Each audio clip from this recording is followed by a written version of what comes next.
വയ്യാതായി B ഹൗസിൽ നിന്നും പുറത്തേക്ക് പോയ ഷാനവാസ് എന്തായാലും ബി ഹൗസിലേക്ക് തിരിച്ചെത്തുകയാണ്. ഈ ഷാനവാസിന്റെ തിരിച്ചു വരവിൽ ശരിക്കും പറഞ്ഞാൽ ഷാനവാസ് എങ്ങനെയായിരിക്കും എന്നുള്ളതാണ് ഏറ്റവും വലിയ ഹൈലൈറ്റ് എന്ന് പറയുന്നത്. അതായത് ഷാനവാസ് വന്നു കഴിഞ്ഞാൽ അവിടെ ശരിക്കും പറഞ്ഞാൽ ഷാനവാസ്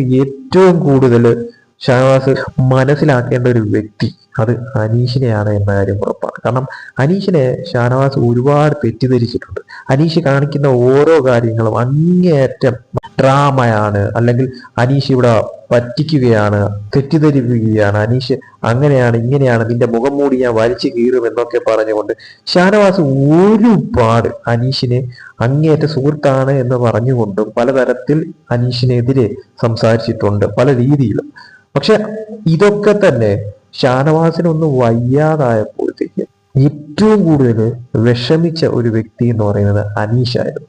അത് പ്രകടമാണ്, പല തരത്തിലും ആ ലൈവ് കാണുമ്പോഴത്തേക്ക് അത് മനസ്സിലായിട്ടുള്ള ഒരു കാര്യമാണ്. ഷാനവാസിനെ കൊണ്ടുപോയി കൺഫെഷൻ റൂമിൽ എത്തിക്കുന്നതായാലും ഷാനവാസിന്റെ മരുന്നുകൾ എടുത്തു വെക്കുന്നതായാലും അതിനുശേഷം ബിഗ് ബോസിനോട് പലവട്ടം ക്യാമറയ്ക്ക് മുന്നിൽ വന്നു നിന്ന് ഓരോ കാര്യങ്ങൾ ചോദിക്കുന്നതായാലും അനീഷിന്റെ ജെനുവിനായിട്ടുള്ള ഫ്രണ്ട്ഷിപ്പ് എന്നത് അവിടെ തെളിഞ്ഞിട്ടുള്ള ഒരു കാര്യം തന്നെയായിരുന്നു. അപ്പോൾ ഷാനവാസ് ഇതാണ് ഇനി തിരിച്ചറിയേണ്ടത്. ശരിക്കും പറഞ്ഞാൽ തിരിച്ചു വന്നതിന് ശേഷം ശരിക്കും പറഞ്ഞാൽ തെറ്റ് തിരുത്തി, അതായത് തനിക്ക് പറ്റിയ തെറ്റ് തിരുത്തി നല്ലൊരു ഫ്രണ്ടിനെ തന്നെയാണ് തനിക്ക് കിട്ടിയിരിക്കുന്നത് എന്ന് മനസ്സിലാക്കി കൂടെ ചേർത്ത് നിർത്തുകയാണ് വേണ്ടത് അനീഷിനെ.